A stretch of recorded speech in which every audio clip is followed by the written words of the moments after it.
शकील कर। स्पीकर साहब,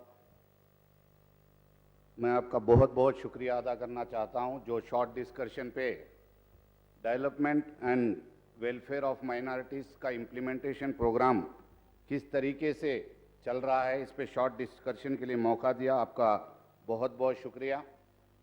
स्पीकर साहब, जैसे कि तमाम दूसरे ऑनरेबल मेंबर्स ने, अभी अकबर साहब ने भी बताया कि सच्चर कमेटी रहने दीजिए, राजेंद्र मिश्रा कमीशन रहने दीजिए, जस्टिस अमिताभ कुंदू कमीशन रहने दीजिए, जस्टिस सुब्रमण्यम स्वामी कमीशन रहने दीजिए, और रियासत तेलंगाना की जानिब से जो सुधीर कमीशन बनाया गया था, तमाम इन कमीशनों ने मुसलमानों को एसटी एससी से भी पसमानदा हालत में मुसलमान हैं ये कह के साफ कर दिया है। तमाम आप रिपोर्टें मंगा के देख सकते हैं कि इसमें जो हालत में आज जो पसमानदा हालत में मुसलमान हैं, आज एससी एसटी से भी बुरी हालत में, गए गुजरी हालत में मुसलमान हैं। आज जब रियासत तेलंगाना की हुकूमत बनी, अल्हम्दुलिल्लाह आली जनाब इज्जत माफ चीफ मिनिस्टर साहब, वजीर आला जनाब केसीआर साहब शुरू दिन से पुख्ता तौर पे तेलंगाना के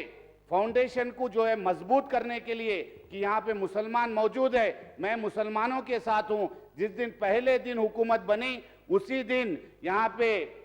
नायब वजीर आला का यहाँ पे ऐलान करके एक डिप्यूटी चीफ मिनिस्टर का पोस्ट मुसलमानों को देकर, और उसके साथ जो रेवेन्यू महकमा चीफ मिनिस्टर साहब ने दिया वो काबिल सताइश है। आज पूरे हिंदुस्तान में कोई भी हुकूमत, कोई भी स्टेट की हुकूमत एक डिप्यूटी चीफ मिनिस्टर का पोस्ट कोई मुसलमान को आज तक नहीं दिए, और वो पोस्ट देते हुए तमाम साबिका हुकूमतों में कई मिनिस्टर्स आ चुके, लेकिन रेवेन्यू पोर्टफोलियो एक अहम पोर्टफोलियो जो रहता, जो रेवेन्यू इदारा है, जो रेवेन्यू पोर्टफोलियो जो चीफ मिनिस्टर साहब ने दिया, इससे जाहिर होता है, इससे साफ होता है कि मुसलमानों के लिए, मुसलमानों की बहबूदी के लिए, मुसलमानों की तरक्की के लिए चीफ मिनिस्टर साहब कितने साफ दिली से जो है आगे बढ़ रहे हैं। इसके अलावा तेलंगाना हुकूमत की जानिब से जो माइनॉरिटी वेलफेयर के काम हो रहे हैं, जो तेलंगाना हुकूमत ने, टीआरएस पार्टी ने अपने मैनिफेस्टो में भी ऐलान नहीं किया था, लेकिन उसके अलावा बिना ऐलान करते हुए कई इक़दामात केसीआर साहब ने, चीफ मिनिस्टर साहब ने लिए हैं, जिसमें जो सबसे अहम स्कीम जो है शादी मुबारक स्कीम। अल्हम्दुलिल्लाह आज 50,000 लड़कियों की शादियां तेलंगाना हुकूमत की जानिब से तकरीबन 217 करोड़ रुपए खर्च करके तेलंगाना हुकूमत ने मासूम मुसलमान बहनों की, बच्चियों की शादियां जो है तेलंगाना हुकूमत की जानिब से 50,000 शादियां हुई। मैं आपको बताना चाहता हूं चीफ मिनिस्टर साहब, जितने पसमानदा हालत में मुसलमान हैं, जो माँ बाप अपने बच्चियों की शादियां करने के लिए 5,000 रुपए अपने मोहल्ले में, अपने गांव में जमा नहीं कर सकते थे, सबसे 100 रुपए 200 रुपए भीख मांगने की हालत हो जाती थी, क्योंकि उनके माशी हालात इतने कमजोर थे। ऐसे मौके पे आली जनाब चीफ मिनिस्टर साहब ने 51,000 रुपए की जो खतीर रकम का ऐलान करके अभी तक सिर्फ 2 साल में तकरीबन 50,000 बच्चियों की शादी की है, वो वाकई काबिल सताइश है। मैं तमाम मुसलमाना ने की जानिब से, तेलंगाना के मुसलमानों की तरफ से मैं चीफ मिनिस्टर साहब का तहे दिल से शुक्रिया अदा करता हूं, क्योंकि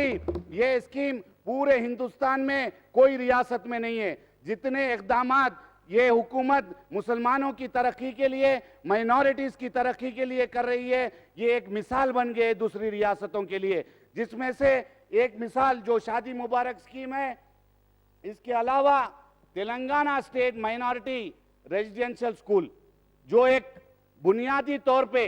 जो मुसलमान बच्चे, जितने कमीशन ने रिपोर्ट दी कि सोशियो इकोनॉमिक कंडीशन, इसके अलावा एजुकेशनल कंडीशन ऑफ माइनॉरिटीज जो कि बहुत ही खराब हालत में है, जो बेचारे गरीब माँ बाप अपने बच्चों को स्कूल भेजने के लिए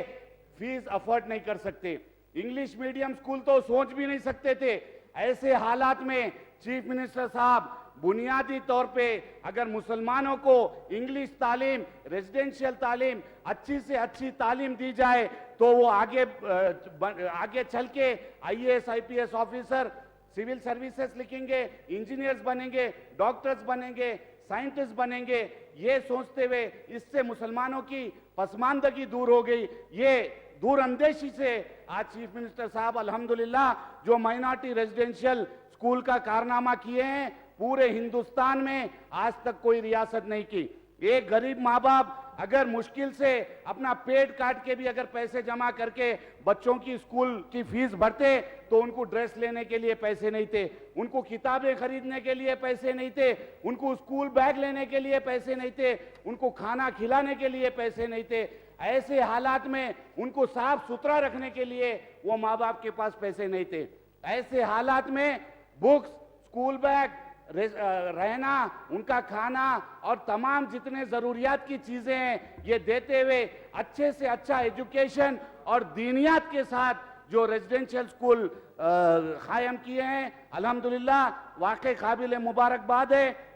जिसमें तकरीबन 8,000 करोड़ रुपए आज तक कोई भी चीफ मिनिस्टर हिंदुस्तान में 8,000 करोड़ रुपए जो मुसलमान बच्चों की तालीम के लिए खर्च करना है, ये आज तक कोई चीफ मिनिस्टर नहीं सोचा। वाकई ये बुनियादी तौर पे मुसलमानों को जो तालीम देने का काम जो बेड़ा चीफ मिनिस्टर साहब ने उठाया है, तकरीबन 200 रेजिडेंशियल स्कूल्स, बल्कि तेलंगाना रियासत में सिर्फ 119 कॉन्स्टिट्यूंसी है, 200 रेजिडेंशियल स्कूल यानी हर एक कॉन्स्टिट्यूंसी में तकरीबन 2 रेजिडेंशियल स्कूल 23 करोड़ रुपए से बिल्डिंग के साथ जो है कायम किए जा रहे हैं। ये बहुत ही अच्छी बात है और जिसका बेड़ा उठाते हुए चीफ मिनिस्टर साहब, हमारे जो अफसर है और हमारे अभी माइनॉरिटी एडवाइजर जनाब AK खान साहब, माइनॉरिटी सेक्रेटरी उमर जलील साहब और शफीउल्लाह साहब, तमाम लोग इसके पीछे शिद्दत से मेहनत करते हुए आज 71 स्कूल खोल के तेलंगाना रेजिडेंशियल स्कूल में जहां पे 13,000 बच्चों की जरूरत थी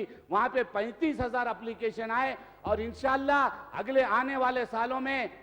1,28,000, 1,25,000 से 1,28,000 बच्चे इन स्कूलों से तालीम लेके आएंगे। तो आप अंदाजा लगाइए 1,28,000 बच्चे मतलब एक घर से, एक खानदान में, एक मुस्लिम खानदान में कम से कम 6 लोग एक खानदान में डिपेंडेंट है आज की डेट में। अगर एक बच्चे को तालीम मिली तो अगर 1,28,000 बच्चों को तालीम मिल रही तो कम से कम 10 लाख फैमिलीज को इसका, मुस्लिम फैमिलीज को इसका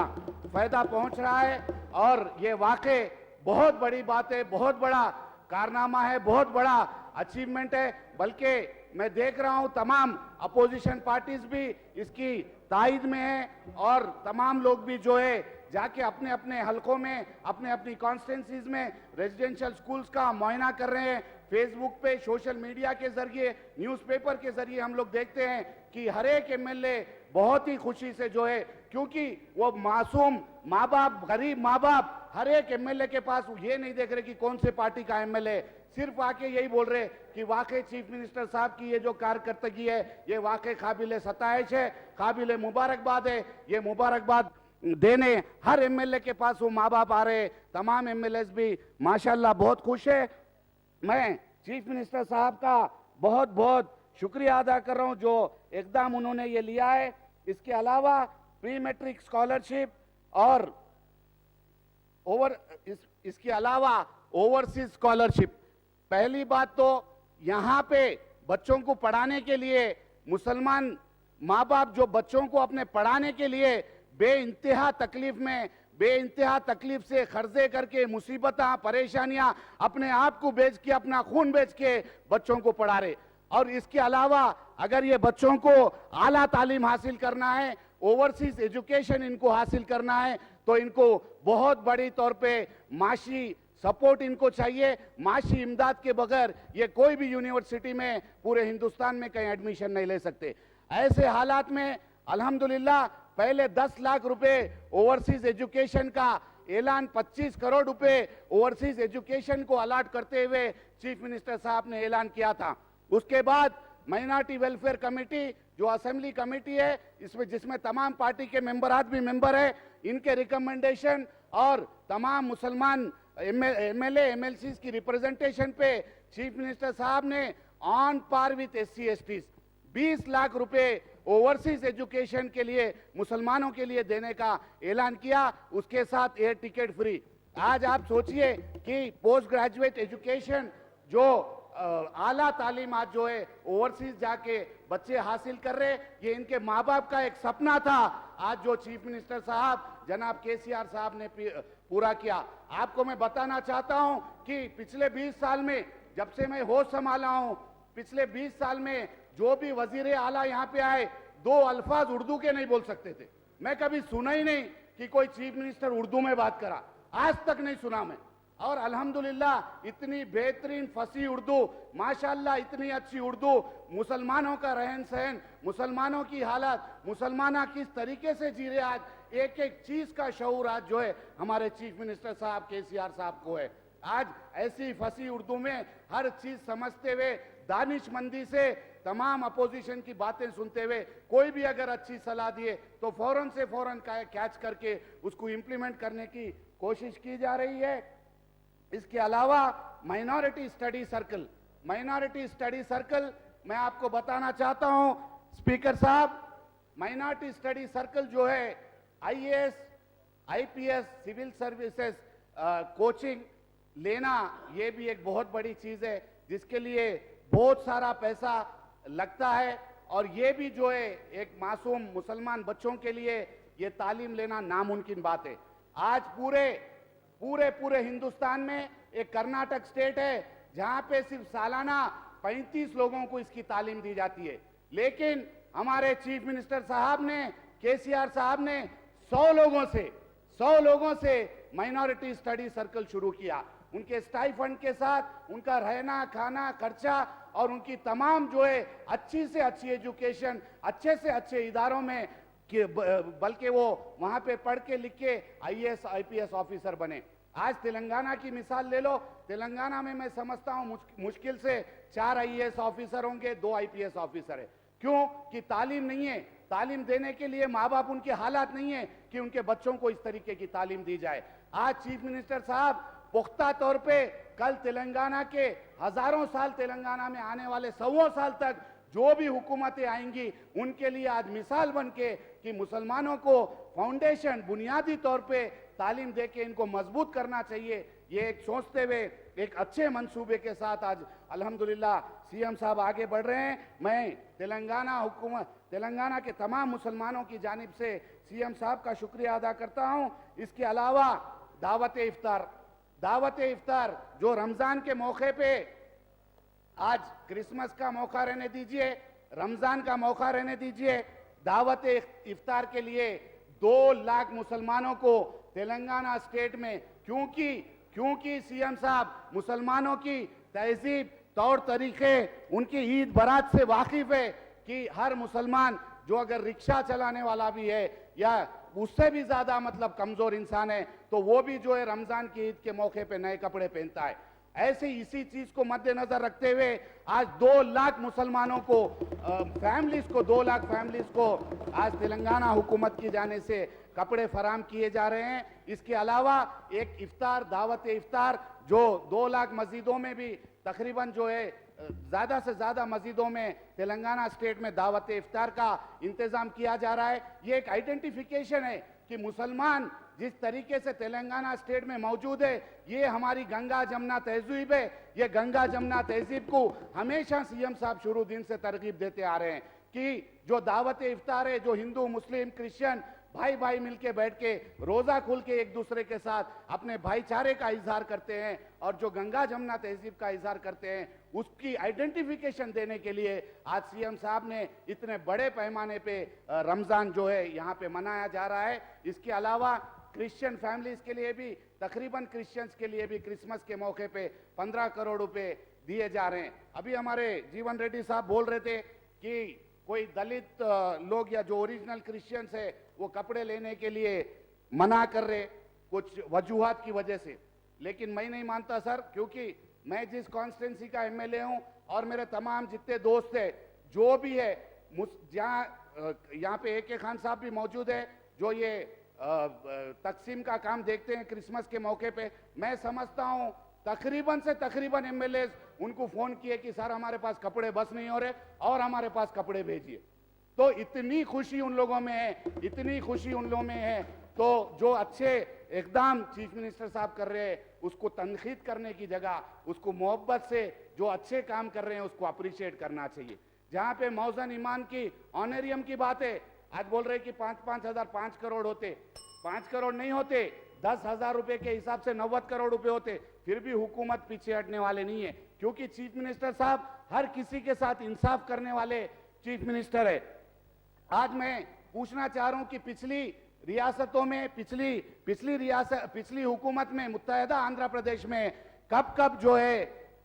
जो है मुत्तहदा आंध्र प्रदेश में जो है इमामों को क्या पैसे दिए, कौन सी हुकूमत ने 100 रुपए दिए? मैं आज पूरे हिंदुस्तान में ये पूछना चाह रहा हूं, हिंदुस्तान की कोई भी रियासत में बोलिए आप, किस रियासत ने जो है पैसे दिए? आज वेस्ट बंगाल में मदरसा एजुकेशन पे पैसा खर्च किया जा रहा है, यहाँ पे इंग्लिश मीडियम रेजिडेंशियल स्कूल पे मुसलमानों के ऊपर पैसा खर्च किया जा रहा है। महाराष्ट्र में स्पीकर साहब, महाराष्ट्र में तकरीबन 1.25 लाख मुसलमान हैं, जहां पे सिर्फ 405 करोड़ रुपए मुसलमानों के वेलफेयर का बजट है। आज एक छोटे से तेलंगाना रियासत में जहां पे सिर्फ 70 लाख से 75 लाख मुसलमान मौजूद है, वहां पे 1204 करोड़ रुपए बजट का ऐलान किया गया। इसके अलावा 12% रिजर्वेशन के ऊपर इतनी तनकीद की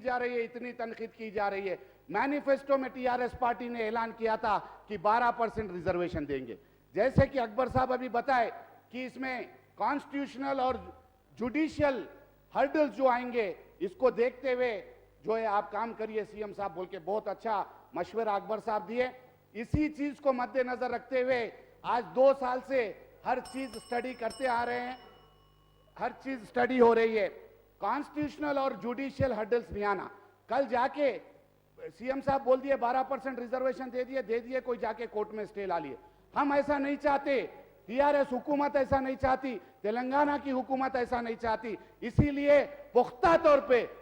तौर पे एक परमानेंट रिजोल्यूशन इसका निकाल के, परमानेंट सॉल्यूशन इसका निकाल के, इसको जुडिशियल और कॉन्स्टिट्यूशनल हर्डल से हटा के जो 9th शेड्यूल में रखने की बात बोले, या दूसरे लोग भी कोई अपने मशवरे दिए, उन तमाम मशवरों को, और इसके अलावा तमिलनाडु में, वेस्ट बंगाल में, केरला में किस तरीके से इस पे हमलावरी हो रही है, इसके ऊपर पूरी तरीके से स्टडी करके पुख्ता तौर पे 12% रिजर्वेशन दे के रहेंगे। इसके अलावा जीवन रेड्डी साहब से मैं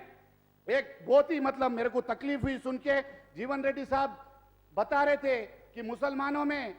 एक सैयद है, एक वो है, एक ये है, और जो है उसमें जो खान है और दूसरी कैटेगरी है उनको रिजर्वेशन देना चाहिए। स्पीकर साहब, मुसलमानों में 97% पसमानदा है, सैयद है, मोहम्मद है, शेख है, ये कोई ऐसी बात नहीं है। 97% पसमानदा है मुसलमान। तमाम मुसलमानों को बिना कोई शर्त के 12% रिजर्वेशन देना चाहिए। इसके अलावा स्पीकर साहब, जैसे वक्फ की जायदादें हैं, वक्फ की जायदादों की रखवाली के लिए वक्फ बोर्ड बना हुआ है, उसी तरीके से क्रिश्चियन वक्फ बोर्ड भी कायम करना चाहिए, क्योंकि तमाम क्रिश्चियन भाइयों की जायदादें भी आज एनक्रोच हो रही है। इस पे भी मैं चीफ मिनिस्टर साहब से गुजारिश करता हूं कि इस पे भी जो है रिक्वेस्ट करता हूं कि इस पे भी कुछ एक्शन लेके एक ऐसा काम कीजिए जिससे जो है क्रिश्चियन जायदादों की भी हुक्मरानी हुकूमत की जानिब से हो सके। इसके अलावा स्पीकर साहब, एक important issue minority finance corporation, minority finance corporation के तहत सेल्फ स्कीम में तमाम जो लोगों को लोन्स दिए जा रहे हैं, मेरी अदबन गुजारिश है चीफ मिनिस्टर साहब से कि जो बैंक सब्सिडी का मसला, बैंक कंसेंट का जो मसला है सब्सिडी के लिए, वो बैंक कंसेंट मेहरबानी करके निकालिए, क्योंकि जितने भी बैंकर्स है वो हरास कर रहे उनके कस्टमर्स को, और जो बिजनेसमैन है उनको लोन दे रहे, जो गरीब लोग हैं बेचारे महरूम रह जा रहे। मेरी चीफ मिनिस्टर साहब से गुजारिश है कि ये बैंक कंसेंट फौरन से फौरन निकाल दिया जाए, और इस लोन को 1 लाख की जगह भले 50,000 दीजिए, क्योंकि 80% सब्सिडी भी आज तक कोई हुकूमत नहीं दी, जो 50% सब्सिडी से आज 80% सब्सिडी दे रहे। इसके अलावा ऑटोज हो गए, इसके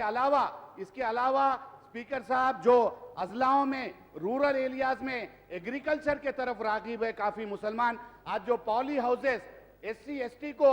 95% सब्सिडी पॉली हाउसेस के लिए दी जा रही है। मेरी आपसे अदबन गुजारिश है चीफ मिनिस्टर साहब से, स्पीकर साहब आपके जरिए से सीएम साहब से मेरी अदबन गुजारिश है कि ये पॉली हाउसेस की जो सब्सिडी है वो एससी एसटी को जिस तरीके से 95% सब्सिडी दी जा रही है, ये सब्सिडी भी जो है इमीडिएट 95% सब्सिडी पॉली हाउसेस के लिए मुसलमानों को भी दी जाए। इसके अलावा ऑटोज रहने दीजिए, एससी एसटी कॉरपोरेशन के थ्रू, बीसी कॉरपोरेशन के थ्रू जिस तरह टैक्सीज के लिए भी 50% 60% सब्सिडी दी जा रही है, ये तमाम स्कीमात भी माइनॉरिटीज के लिए, माइनॉरिटीज यानी ना कि मुसलमान ना कि क्रिश्चियन बल्कि सिख, पारसी और ये जैन्स जितने भी लोग माइनॉरिटीज में हैं, इन तमाम लोगों को ये फैसिलिटीज एक्सटेंड की जाए। और जो डबल बेडरूम हाउसिंग की जो पायलट स्कीम तेलंगाना हुकूमत कर रही है, जिसकी तारीफ आज पूरे तेलंगाना स्टेट में हर एक इंसान के मुंह पे है, वो 2 बेडरूम स्कीम में भी माइनॉरिटीज को जो है एक आला पैमाने पे इस पे रिजर्वेशन अदा करना चाहिए। इसके अलावा एक अहम मसला ये है, जो वक्फ इंस्टीट्यूशन है, वक्फ बोर्ड में इंजीनियरिंग डिपार्टमेंट नहीं है। जैसे ग्रांट इन एड जैसे मस्जिदों को दे रहे, अभी अकबर साहब अनीसुल गुरबा बनाने की बात कर रहे थे, लेकिन अनीसुल गुरबा बनाने के लिए भी आप एक पंचायत राज डिपार्टमेंट या क्योंकि ये अर्बन में आरएनबी डिपार्टमेंट के तहत बना रहे। मैं हुकूमत से गुजारिश करना चाहता हूं कि वक्फ बोर्ड के तहत एक इंजीनियरिंग डिपार्टमेंट कायम किया जाए, जिससे एस्टीमेट्स लेके उसी इंजीनियरिंग डिपार्टमेंट के तहत वक्फ बोर्ड के तहत ये काम किया जाए। क्योंकि ग्रांट इन एड कलेक्टर्स को मिल रहा है, डिस्ट्रिक्ट कलेक्टर्स वक्फ बोर्ड के फंड्स पे इतना ज्यादा इंटरेस्ट नहीं लेके काम कर रहे, तो मेरी गुजारिश है अगर एक इंजीनियरिंग डिपार्टमेंट वक्फ बोर्ड के तहत अगर कायम किया जाए तो इससे जो है काफी कामों में आगे सहूलत हो सकती। इसके अलावा खाजी जो एक्ट है 1880 खाजी एक्ट, जो तेलंगाना मुत्तहिदा आंध्र प्रदेश का एक बहुत ही पुराना एक्ट है 1880 का, इस एक्ट को अबॉलिश करते हुए एक नया एक्ट और जो नए खाजीज ना अपॉइंट करते हुए खाजीज की जो जुरिस्डिक्शन है उनकी बाउंड्रीज तय करते हुए, जो पुराने खाजीज है जो नए अपॉइंटमेंट्स को रोकते हुए जो पुराने खाजीज है पहले उनकी जुरिस्डिक्शन उनकी बाउंड्रीज तय करे। 1880 खाजी एक्ट को एबॉलिश करते हुए नया लेजिस्लेचर लाए, नया एक्ट जो है एनैक्ट करने की मेरी सीएम साहब से गुजारिश है। इसके अलावा एससी एसटी बीसी हॉस्टल्स जिस तरह है, माइनॉरिटी हॉस्टल्स बहुत कम है। मैं नहीं समझता, मेरी नॉलेज में तो नहीं है कि माइनॉरिटी हॉस्टल्स भी है, लेकिन मेरी सीएम साहब से गुजारिश है जो कॉलेज स्टूडेंट रूरल एरियाज से अर्बन एरियाज में पढ़ने आते हैं उनको रहने की बहुत तकलीफ हो रही है। फिर भी हैदराबाद है, काफी पैसे हॉस्टल्स के लिए देना पड़ता। इसके अलावा रूरल एरियाज में भी जो अर्बन एरियाज है जैसा निजामाबाद डिस्ट्रिक्ट टाउन है, बोधन टाउन है, वहां पे रूरल एरियाज से जो माइनॉरिटीज पढ़ने के लिए आ रहे हैं उनको हॉस्टल के फैसिलिटीज प्रोवाइड करे और उसके साथ साथ माइनॉरिटी स्टूडेंट्स को स्टाइफंड भी दे। इसके अलावा जो रेजिडेंशियल स्कूल का एकदम चीफ मिनिस्टर साहब ने लिया, इससे काफी हद तक जो मुसलमानों में चाइल्ड लेबर की हालत थी वो टोटली खत्म हो गई है। और चाइल्ड लेबर अल्हम्दुलिल्लाह आज माइनॉरिटी रेजिडेंशियल स्कूल स्टार्ट होने से माँ बाप अपने बच्चों को कोई माउस की बंडी पे, पंक्चर की दुकान पे, कपड़े की दुकान पे काम करने से अच्छा यहाँ पे उनको बिना 1 रुपए के माइनॉरिटी रेजिडेंशियल स्कूल में आज हॉस्टल की तालीम, बेहतरीन खाना, बच्चों को आज वो जो एजुकेशन ले रहे उनके दिल से लाखों माँ बाप की दुआएं, लाखों बच्चियों की माँ बाप की दुआएं आज चीफ मिनिस्टर साहब के लिए, रियासत की तरक्की के लिए 2-2 हाथ जो उठा के जो है हजारों लोग आज हजारों मुसलमान सीएम साहब के लिए दुआ दे रहे हैं। और मेरी सीएम साहब से गुजारिश है खुसूसन रमजान के महीने में जो चाइल्ड लेबर यहाँ पे हैदराबाद में ओल्ड सिटी में रहने दीजिए, जहाँ पे और दीगर एरियाज में, रूरल एरियाज में, अर्बन एरियाज में खुसूसी तौर पे मुसलमान माँ बाप अपने बच्चों को चाइल्ड लेबर में कि रमजान के खर्चे रहते इसलिए कुछ ना कुछ उनको काम करने के लिए स्कूल से ड्रॉप आउट इसी वजह से हो रहा। खुसूसी स्कूल ड्रॉप आउट रमजान के महीने में होता, जैसे अभी अकबर साहब भी अपने स्पीच में बताए। और ये खुसूसी स्कूल ड्रॉप आउट को खत्म करने के लिए रमजान के महीने में कुछ ना कुछ स्टाइफंड जो है मुस्लिम बच्चों को हुकूमत के जानिब से दिया जाए। ये अदबन गुजारिश मेरी सीएम साहब प्लीज, से है। प्लीज। इसके अलावा Last sir one last minute, last है 1 सर, minute। जो उर्दू एकेडमी की बात चल रही थी सर, उर्दू एकेडमी एक खदीम जो है इदारा है जो तेलंगाना माइनॉरिटी वेलफेयर के अंडर में है। उर्दू एकेडमी को मजबूत करने के लिए पहले उर्दू एकेडमी के तहत उर्दू मीडियम के स्कूल के बुक्स प्रिंट होते थे। आज जो है उर्दू एकेडमी में कोई काम बाकी नहीं रहा, तो उर्दू एकेडमी को फिर से एक्टिव करने के लिए जितने टेक्स्ट बुक्स है उर्दू मीडियम स्कूल्स के रहने दीजिए, माइनॉरिटी रेजिडेंशियल स्कूल के रहने दीजिए, इन तमाम टेक्स्ट बुक प्रिंटिंग का काम जो उर्दू एकेडमी को दिया जाए, जिससे उर्दू एकेडमी स्टेबल रह सके, उनके एम्प्लॉयज को पैसे दे सके। जो एम्प्लॉयज काफी साल से काम कर रहे उनको भी रेगुलराइज करना चाहिए, और उर्दू एकेडमी को भी मजबूत करते हुए हर डिस्ट्रिक्ट में एक उर्दू ऑफिसर, इंटरैक्टिव ऑफिसर, एक डिस्ट्रिक्ट ऑफिसर उर्दू लैंग्वेज के लिए खुसूसी तौर पे हर एक डिस्ट्रिक्ट में अपॉइंट करना चाहिए। ये मेरी खुसूसी गुजारिश है। इसके अलावा जो चीफ मिनिस्टर साहब इतने बेहतरीन काम करते हुए आ रहे हैं, आज जो है इस तरीके से पार्टियों की तनकीद, रिजर्वेशन देने से पहले उसको बोलना खत्म कर दे रहे, रेजिडेंशियल स्कूल कायम करे उसके ऊपर तनकीद कर रहे, माइनॉरिटी फाइनेंस कॉर्पोरेशन के लोन है उस पर तनकीद कर रहे, इमाम मौजन को पैसे दे रहे उस पे तनकीद कर रहे। 60 साल से मुसलमानों को खत्म कर दिए, 70 साल से खत्म कर दिए। आज कुछ बेचारे ऐसे चीफ मिनिस्टर, ऐसे बेहतरीन दानिशमंद आदमी जो है मिले, हमारे नसीब की बात है। अगर वो कुछ काम करना देना चाह रहे वो भी खत्म करना चाह रहे, तो ऐसी बद नजरें गड़ा के, ऐसी बद नजर लगा के जो हुकूमत की कारकर्दगी है, हुकूमत के कारनामे जो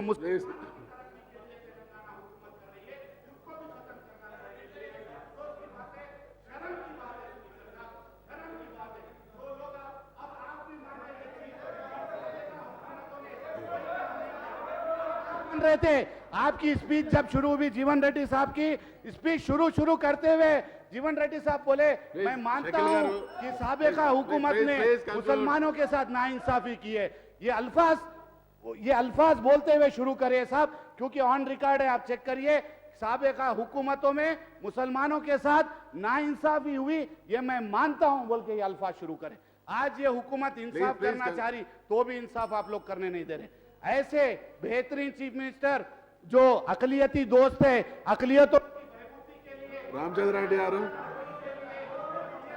रामचंद्र रेड्डी यार,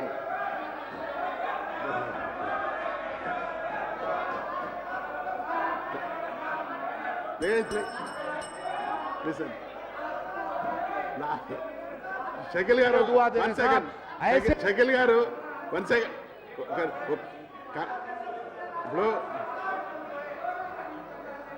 आप लोग जो है इसको अप्रिशिएट कीजिए, जाके रेजिडेंशियल स्कूल इनॉग्रेट कर रहे, कंक्लूड చేయి,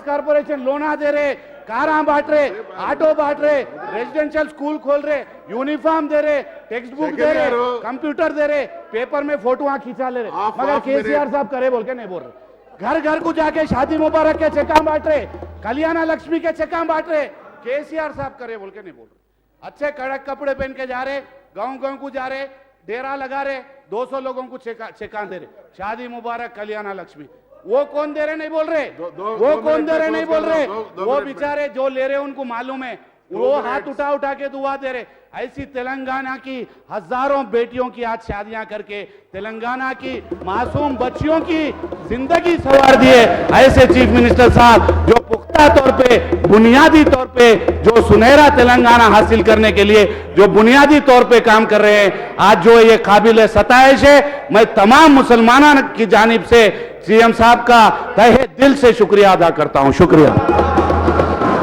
रामचंद्र रेड्डी गारू।